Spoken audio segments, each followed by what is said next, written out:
কি অবস্থা দাদু? আমার আব্বু অনেক দূরে বিয়ে করছে, তো সেই সুবাদে মামা বাড়ি খুব একটা যাওয়া হয় না। তো আমি 3 বছর পরে মামা বাড়ি আসছি বেড়াইতে। তো আসার পরে দেখি যে আমার মামাতো বোনটা খুবই সুন্দরী আর অনেক সাংসারিক, মানে সংসারের অনেক কাজ কাম সে করে। তো আমি আবার আরেকটা রিলেশন করি, রিলেশন খুব চমৎকার রিলেশন। প্রায় 1 বছর হয়ে গেছে, আমি তারা বিয়ে করব অর্ডার টর্ডার দিছি।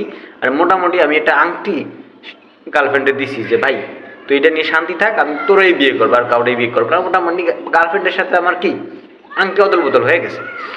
তা এখন আমি চিন্তা করছি যে গার্লফ্রেন্ডের বিয়ে করবো। তো এখন মামা তো বোন অনেক সুন্দরী, ঠিক আছে, এটা নিয়ে আমার কোনো এক্সকিউজ নেই। তো মামি আর আমার জিজ্ঞেস করতেছে কিরে বাগনি তুমি কি কি প্রেম টেম করো? এখন আমি কি বলবো যে করি? আমি না, আমি তো লয়াল শাস্তে গেছি। আমি লয়াল শাস্তে যে বলছি কি যে না মামি, আমি তো এইগুলো আমার দ্বারা সম্ভব না, আমি কখনো প্রেম টেমে করি নাই। ওমা, পরের দিন শুনি কি যে সবাই মিলে জিলে, ফ্যামিলি সবাই মিলে জিলে ওই মামাতো বোনের সাথেই আমার বিয়ে ঠিক করিছে।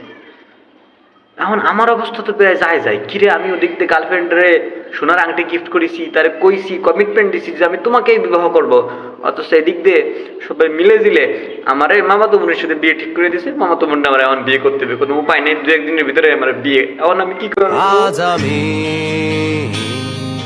সব